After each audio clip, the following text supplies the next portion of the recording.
ហើយណៃផ្ទះខ្ញុំនេះគឺមានម្ដើមដែរស្វាយព្រៃនេះបានជូរខ្លាំងហើយរៀងឆ្អេះអីចឹងណា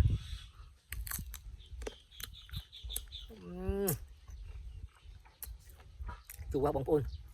ជូរមែនតើបានជំរាបសួរបងប្អូនទាំងអស់គ្នាស្វាគមន៍មកកាន់វីដេអូថ្មីមួយទៀតរបស់ខ្ញុំបាទនៅពេលនេះសូមបង្ហាញជូនអំពីទស្សនវិជ្ជាផ្លែស្វាយព្រៃឲ្យបងប្អូនបានទស្សនាជាការកំសាន្តហើយមុននឹងបង្ហាញជូនអំពីទស្សនវិជ្ជាផ្លែស្វាយព្រៃក៏សូមជម្រាបជូនបងប្អូនដែរថាកាលពីវីដេអូមុនខ្ញុំក៏បានបង្ហាញអំពីផ្កាស្វាយព្រៃដែលវាផ្កាយ៉ាងសន្ធឹកសន្ធាប់ឲ្យបងប្អូនបានទស្សនាជាការកំសាន្តម្ដងរួចមកហើយក៏ប៉ុន្តែនៅពេលនេះបាទសូមបង្ហាញជូនអំពីទស្សនវិជ្ជាផ្លែស្វាយព្រៃនេះវិញម្ដង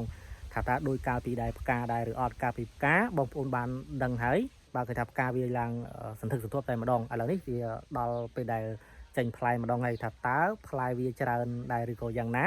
បន្តិចទៀតនេះខ្ញុំបាទនឹងបង្ហាញជូនបងប្អូនទាំងអស់គ្នាឲ្យបានឃើញបាទឥឡូវនេះកុំឲ្យខាតពេលវេលាយូរយើងទៅទស្សនាទាំងអស់គ្នាតែម្ដងថាតើផ្លែយ៉ាងសន្ធឹកសន្ធាប់យ៉ាងណានោះអញ្ចឹងណាបងប្អូនបាទតែនបាទឥឡូវនេះឃើញថាមកដល់ហើយគឺនៅក្បែរខ្ញុំនេះទេបងប្អូនឃើញថាផ្លែយ៉ាងច្រើនតែម្ដងនេះបាទបងប្អូនបាទឃើញថាផ្លែច្រើនសន្ធឹកសន្ធាប់តែម្ដងបាទហ្នឹងហើយប៉ុន្តែផ្លែច្រើនណាបងប្អូនជម្រាបជូនបន្ថែមនៅខាងលើគឺអត់សូវមានផ្លែទេបងប្អូនតែបើសិនជានៅខាងក្រោមនេះគឺបាទផ្លែដូចគេចងអញ្ចឹងបងប្អូនឃើញបាទផ្លែបាទដូចយកមកចងដូចពីណាគេយកមកចងអញ្ចឹងបងប្អូនហ្នឹងហើយចំពោះរសជាតិវាវិញគឺខុសពីផ្លែស្វាយស្រុកយើងច្រើនដែរចំពោះរសជាតិវាណាបងប្អូនយើងញ៉ាំវាទៅវារៀងឆ្អេះអញ្ចឹងណាហើយក៏ប៉ុន្តែបើរសជាតិជូរវិញគឺជូរតែម្ដងបាទបងប្អូនហើយជូរបាទជូរយកតែមែនតែនណាបាទជូរជាងស្វាយស្រុកយើងបានហើយធុំក្លិនរៀងជ័រខ្លាំងអញ្ចឹងណាឬក៏ឲ្យអ្នកខ្លះថារៀងឆ្អេះអញ្ចឹងណាបងប្អូនបាទឃើញវាច្រើនហើយអញ្ចឹងទៅក៏គឺដូចថាចង់ចែកម្លែកឲ្យបងប្អូនបានឃើញទាំងអស់គ្នាហើយឃើញថានៅក្រោមដើមស្វាយនេះគឺជាកន្លែងដែលបាទក្រុមគ្រួសារពុកម្ដាយខ្ញុំគាត់ច្រកណាបាទពេលខែប្រាំងឡើងបាទខែត្នេអញ្ចឹងពេលមកច្រកគឺមកច្រកក្រោមដើមស្វាយព្រៃនេះដោយសារតែកន្លែងនេះមានមលុបខ្លាំងអីចឹងបងប្អូនហើយអញ្ចឹងទៅបាទបានដើមស្វាយព្រៃមួយដើមហ្នឹងគ្រាន់ច្រកមលុបហើយនៅជុំវិញផ្ទះហ្នឹងក៏វាមានដើមឈើអីច្រើនដែរបងប្អូននេះគឺដើមព្រីងបងប្អូនបាទគឺដើមព្រីងដែលឪពុកខ្ញុំគាត់ដាំហើយចំណែកឯនេះវិញបាទបងប្អូនគឺពីងទឹកបាទគឺនៅក្រោមដើមស្វាយអញ្ចឹងទៅដើមស្វាយនៅពេលមានទឹកអញ្ចឹងវាលូតល្អហើយបើផ្លែហ្នឹងក៏ច្រើនគួរសមដែរបងប្អូនបាទនេះបាទអត់ដឹងថាស្វាយអីទេបងប្អូនបាទនេះក៏ផ្លែច្រើនដែរបងប្អូននេះនៅលើក្បាលខ្ញុំនេះបាទនេះបងប្អូននេះផ្លែបាទហើយចាប់ខុសទៀតបាទនៅនេះស្វាយខ្ញុំទៅចាប់នៅណាបាទនេះផ្លែស្វាយស្រុកបងប្អូនបាទចំណែកខាងអានេះគឺស្វាយព្រៃបាទផ្លែយ៉ាងសន្ធឹកបាទដោយដែលបងប្អូនបានឃើញអញ្ចឹងហើយបងប្អូនខ្លះប្រហែលជាគាត់មិនសូវបានឃើញទេព្រោះស្វាយព្រៃឥឡូវហ្នឹងដូចជាយ៉ាងនៅតំបន់ខ្លះហ្នឹងដូចជាអត់សូវឃើញមានអញ្ចឹងណាប្រហែលជាដាច់ពូជក៏មិនដឹងអញ្ចឹងណាហើយចំណែកផ្ទះខ្ញុំនេះគឺមានម្ដើមដែរស្វាយព្រៃនេះបាទមុនដំបូងដាំហ្នឹងដោយច្រឡំថាស្មានតែវា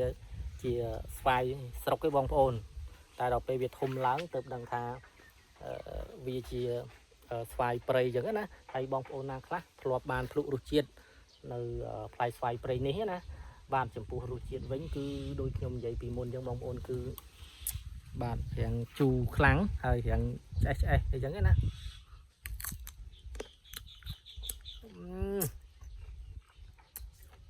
ជូរបងប្អូនជូរមែនតើតែបើសិនជាយើងមានគ្នាហូបជុំគ្នាអីហ្នឹងអាចថាសបាយហើយអាចនឹងឆ្ងាញ់ដែរតែឥឡូវហ្នឹងឃើញប៉ុណ្ណឹងឯងបងប្អូនគាត់ធំប៉ុណ្ណឹងឯណាគឺវាចង់ចាស់ឲ្យបងប្អូនគឺវាចង់ចាស់ហើយវារៀងយើងហូបទៅវារៀងមានឡើងសរសៃអញ្ចឹងណាអញ្ចឹងទៅដោយសារវា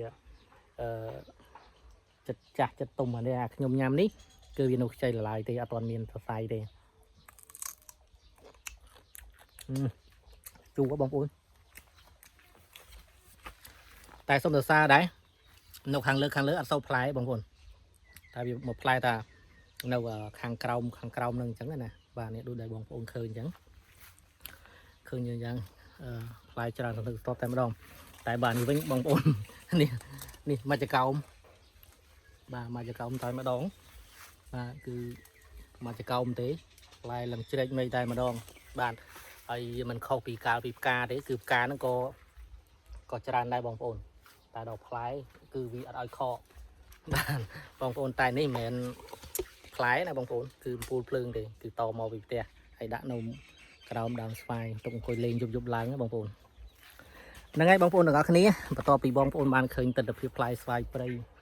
ផ្លែយ៉ាងសន្ធឹកសន្ធាប់ដូចនេះណាហើយសូមបញ្ចប់វីដេអូត្រឹមតែប៉ុណ្ណេះហើយយើងនឹងជួបគ្នានៅវីដេអូក្រោយៗទៀតបាទអរគុណច្រើនជម្រាបលា